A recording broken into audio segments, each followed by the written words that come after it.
Bismillahirrahmanirrahim. Assalamualaikum, dear students of class 10, secondary stage English book 2 unit 5.3 language practice हमारा topic चल रहा है जिसमें हम मॉडल्स पढ़ रहे हैं और इससे पहले हम फॉर्मल इनफॉर्मल की एक एक्सरसाइज कर चुके हैं और एडवाइस की भी एक्सरसाइज कर चुके हैं।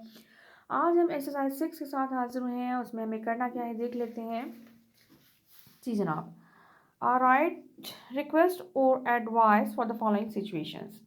अच्छा, इससे पहले जब मैंने एक्सरसाइज की थी एक्सरसाइज 5, उसमें हमें सेंटेंसेस दिए गए थे जिन्हें हमने मॉडल्स इंसर्ट करके सिंपली हमने मॉडल्स को इंसर्ट करना था और एडवाइस में हमने उसको चेंज करना था। लेकिन यहाँ जो है इसमें हमें सिचुएशंस दी गई हैं। सेंटेंस हमें पूरा सेंटेंस खुद फॉर्म करना है। Like you need a pen and your sister has one. आपको एक पेन की ज़रूरत है, आपकी बहन के पास एक पेन मौजूद है, तो आप उससे किस तरह से रिक्वेस्ट करेंगे कि मुझे पेन चाहिए है। You are spending too much money on buying unnecessary clothes. और आप बहुत से पैसे जो है वो गैर ज़रूरी कपड़े ख़रीदने पर खर्च कर चुके हैं, तो आप अपने आप को किस तरह से एडवाइस करेंगे। तो वो हम एक्सरसाइज इंशाल्लाह करने जा रहे हैं। जी, you need a pen and your sister has one. तो हम किस तरह से रिक्वेस्ट कर सकते हैं, may I borrow your pen please. अच्छा जनाब। इसके बाद है you are spending too much money on buying unnecessary clothes. अब हमने ये खुद को ही जो है ना अपने आप को नसीहत करनी है। I ought to save some for rainy day. Rainy day कहते हैं फ्यूचर में आने वाला कोई क्राइसिस का टाइम जब आप माली मुश्किलात का तंगी का शिकार हो सकते हैं। I ought to save some for rainy day.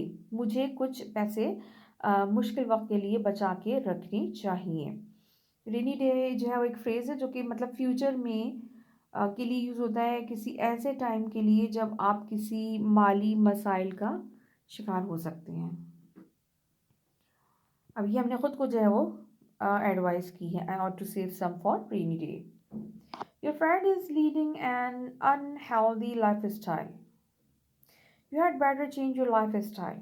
आप अपने फ्रेंड को एडवाइस कर रहे हैं और ये आप ज़रा सिंपली ये सेंटेंस कहा है, यू हैड बेटर अगर आप यूज़ करें that mean you are warning him और हर कि अगर आपने अपना लाइफ स्टाइल चेंज नहीं किया तो आपके लिए जो ये बहुत नुकसानदेह हो सकता है। You had better exercise daily. आप उसको ये भी बोल सकते हैं, अब वो अनहेल्दी लाइफ स्टाइल है तो आप उसको ये भी बोल सकते हैं you had better exercise daily. आपको डेली एक्सरसाइज करनी चाहिए। You had better stop eating junk food. आप उसको ये भी सजेस्ट कर सकते हैं।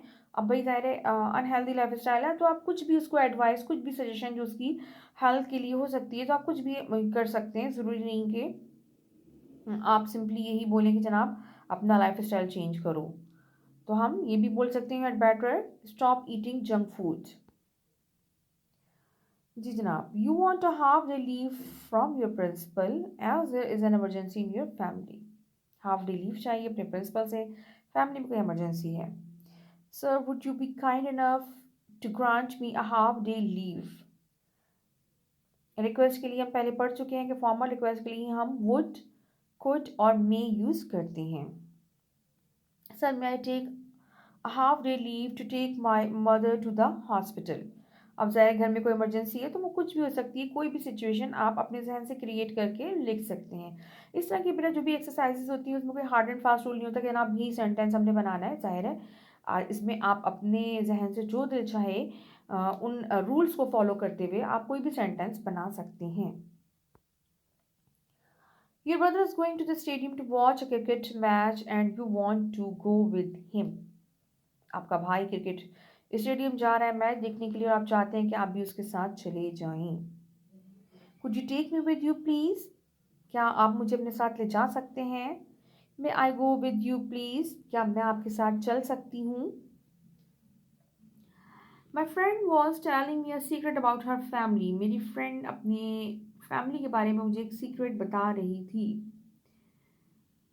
तो सीक्रेट बता रही है तो वो आपको क्या एडवाइस करेगी, क्या आपसे बोल रिक्वेस्ट करेगी। Listen this is my family secret, you should keep it up to you. देखो ये मेरा फैमिली का सीक्रेट है और मैं ज़ाहिर है कि तुम्हें अपना दोस्त समझ के बता रही हूँ तो ये बात तुम्हें आगे नहीं पहुँचानी चाहिए, इसको अपनी ज़ात तक ही महदूद रखना। What does your mother say when you spend too much time playing games rather than studying? You had better prioritize your studies. अच्छा, मुझे लगा स्पेलिंग रॉन्ग हो गई है, सही है। You had better prioritize your studies. आपको अपनी तालीम को तरजीह देनी चाहिए। सिंपल सा सेंटेंस है, आपकी वालदा का एक एडवाइस है जिसमें ये आपको कह रही है कि अपनी तालीम को तरजीह देनी चाहिए, मीन्स आपको अपने तालीम को ज़्यादा टाइम देना चाहिए। You should maintain a balance between studies and playing games. आपको खेल के और अपने तालीम के जो टाइमिंग है उसमें बैलेंस मेंटेन करना चाहिए। The phone rings while you यहाँ से मिस हो गया। You are cooking in the kitchen, your father is near the telephone. Would you please answer the phone बाबा, बाबा, papa, daddy, whatever you want to say. May you please pick up the phone for me, पापा। Pick up the phone means phone call attend करना। Pick the phone up अगर हम बोल रहे हैं तो मीन्स सिंपली आपने physically phone को उठाना है, और आप मुझसे कॉल रिसीव करने के लिए बात कर रहे हैं तो जैसे आंसर देने के लिए बात करें तो may you please pick up the phone for me, papa. It's hot and you are thirsty, will you please bring me some water. क्या आप मुझे थोड़ा पानी ला के देंगे? Can you give me some water, क्या आप थोड़ा पानी दे सकते हैं? अच्छा, ये देखिए, ये मैंने दोनों यहाँ पे कैन और विल यूज़ किए, यानी कि इनफॉर्मल रिक्वेस्ट, सॉरी जी, इनफॉर्मल रिक्वेस्ट मैंने यहाँ पे लिखी हुई है।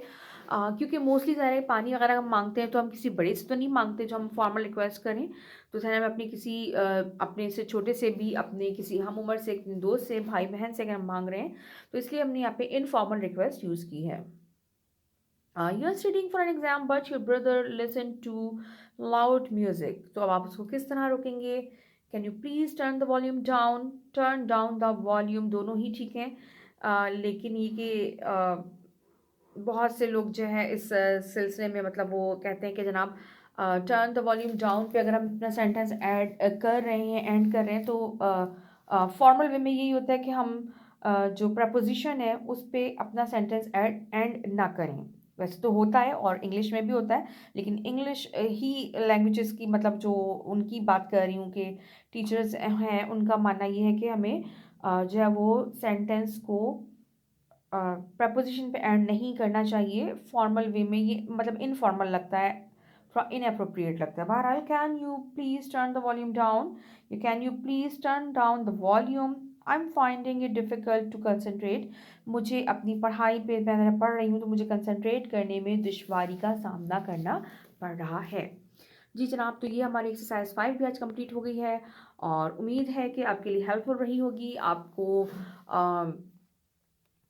अगर कोई चीज़ नहीं समझ में आई हो तो आप मुझे मेंशन कर सकते हैं, कोई कन्फ्यूजन है तो आप कमेंट करके जो पूछ सकते हैं। इंशाल्लाह मैं उसको क्लियर करने की कोशिश करूँगी, और if I am wrong then I will try my best कि मैं अपनी भी करेक्शन की कोशिश करूँ। जी जनाब, तो इंशाल्लाह नेक्स्ट वीडियो में नेक्स्ट टॉपिक के साथ हाजिर होंगी। Till then take care, keep watching, learn with खुदा। अल्लाह हाफ़िज़।